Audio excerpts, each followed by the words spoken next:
Tonight, one moment in time can forever change a person's life. You might remember this story from the news of a young man and his sister riding a motorcycle on their way to Fresno. A wrong turn sent them and their bike crashing to the ground. An incredible police helicopter search helped rescuers find the two who had somehow miraculously survived. However, while they lived to tell the tale, it did come with a price. 23-year-old Chase Workman was left paralyzed. While a patient at Community Regional Medical Center in Fresno, Chase began his rehabilitation at the Leon S. Peters Rehabilitation Center. Chase Workman was literally thrown into the world of a spinal cord patient. What began as taking his sister to a concert ended in a motorcycle crash with an intense police helicopter search to find them. Lost on their way to the concert in Fresno, they hit what they thought was a dirt road in the dark, but was actually an elevated railroad track. Before Chase could stop, his motorcycle plunged downward.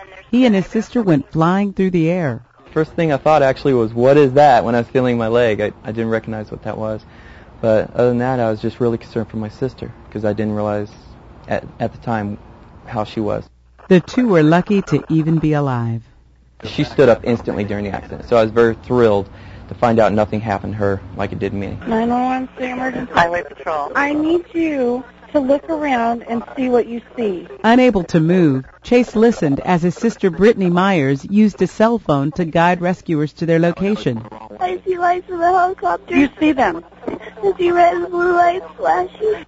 It was a really amazing night for good and bad. I couldn't believe it happened to me. They look like they might be coming closer. I could see a light shining down like it's looking.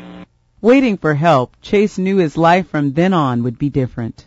That's probably what helped me along the way from the beginning till now, is realizing that it's just the way it is, you know. A lot of people are like, I can't believe I'm like this. And I was just like, well, I'm like this. What do I got to learn, you know? His T12 vertebra was shattered. He was paralyzed from the waist down. He faced surgery, weeks of recovery, and life in a wheelchair. What really did change is just the small struggles in life that nobody realizes you go through. When you're in your own room and, it's something 4 feet away from you, say it's too hot and you can't turn on the fan, or say it's on and it gets too cold, you can't move it. As with other spinal cord injury patients, Chase had to learn how to balance and move without the full use of his body. He mastered these skills while a patient at Community Regional Medical Center in Fresno. He worked with therapists from the Leon S. Peters Rehabilitation Center.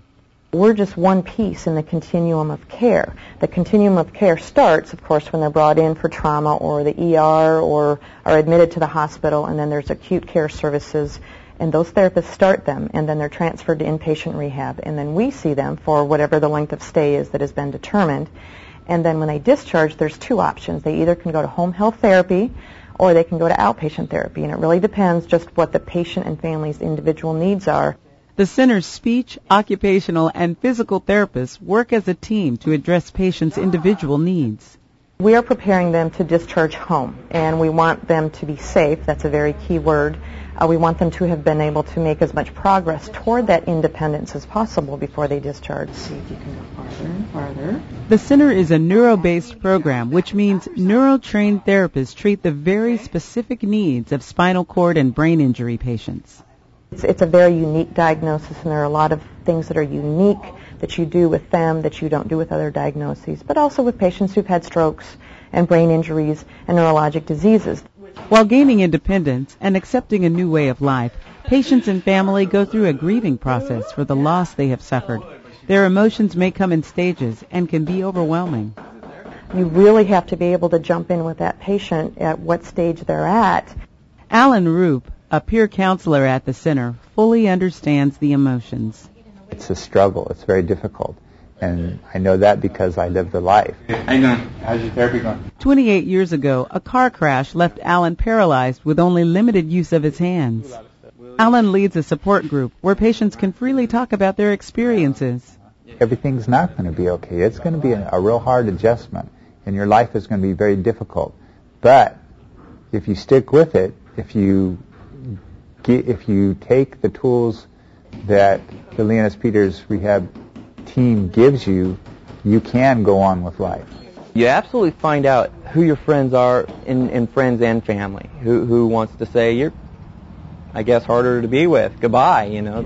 The crash that night, which changed life for Chase, has this family rebuilding in many ways.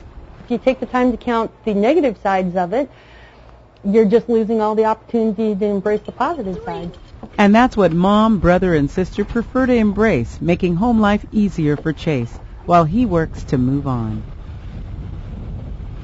Chase and his sister received an award in Sacramento for their calm actions on the night of the accident.